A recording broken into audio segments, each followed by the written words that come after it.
Well, my contention is that the production of migration, in other words, the displacement of people in countries like Mexico or Central America that are the source of migrants coming to the US,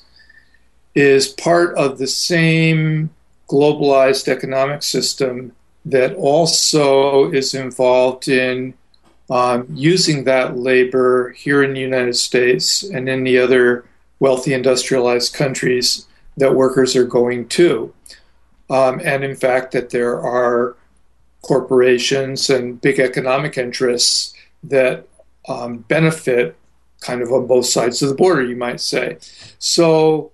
the example that I use in my contribution to the book is the Smithfield Farm hog raising facility that they built in Veracruz, a state in Mexico.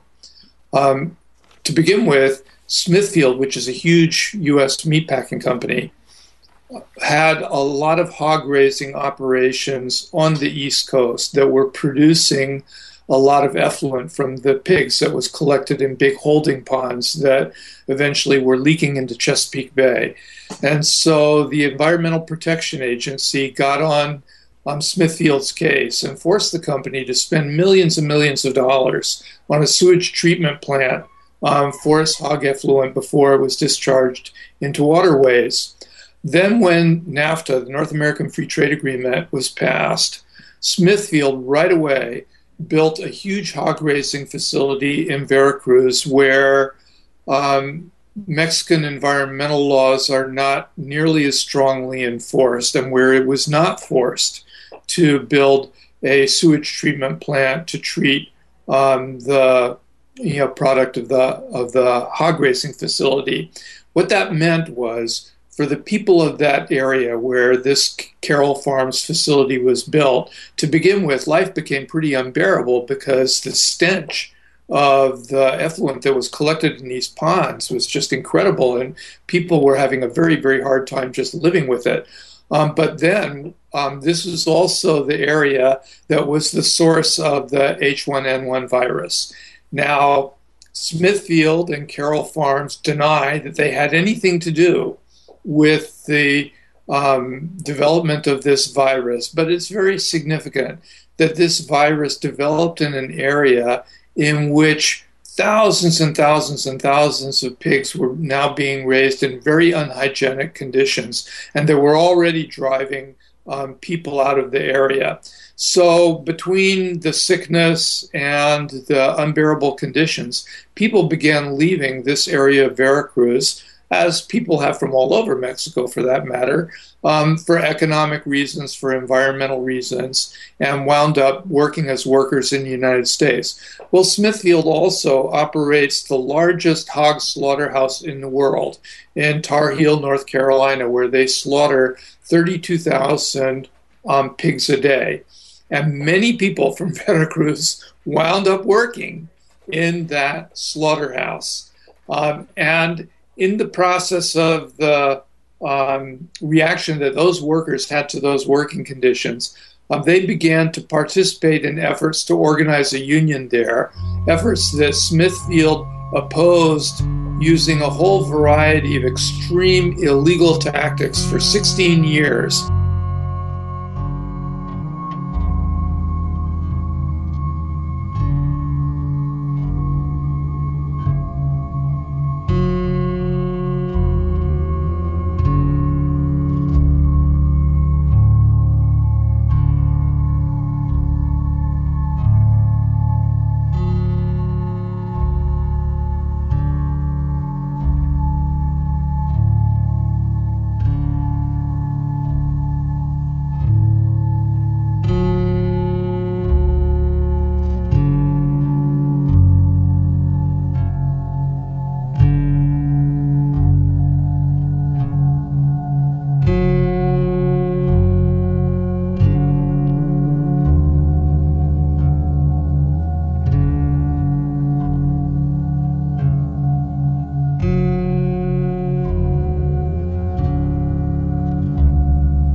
Well, I think one of the most important organizations is the Frente Indígena de Organizaciones Binacionales, the Indigenous Front of Binational Organizations. And it's an important organization partly because it exists on both sides of the border. This is an organization of people from Oaxaca, indigenous people, Mixtecos, Zapotecos, Triqui people, and it has chapters both in people's hometowns in Oaxaca,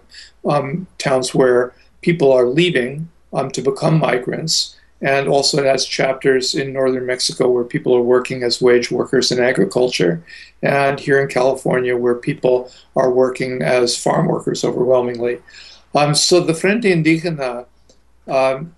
proposes that we consider that people in this system have two basic related sets of rights. One is the right to not migrate. In other words, people have the right to stay at home in their home communities, meaning that there has to be a kind of economic development that's able to guarantee people the basic things that are necessary in order for people to live, schools, healthcare, food, housing, and that when there is no course of economic development, as is the case in Oaxaca, where a very, very conservative state government and national government basically look at these towns as being the source of migrants who are going to go off to the United States and send money back home, remittances, and creating a remittance-based economy, that there needs to be political change in Oaxaca in order to guarantee people the right to remain in their home communities. But the Frente Indígena also talks about the right of people as migrants, that if people do choose to leave and to become wage workers in northern Mexico or maquiladora workers in the factories or farm workers or meatpacking workers here in the United States, that people have a certain set of basic human and especially labor rights that need to be guaranteed, that people have the right to legal status here in the United States so that they're not treated as basically a subclass of people with no rights. People have rights as workers. People have the right to a decent wage. They have a right to organize unions. People have the right to a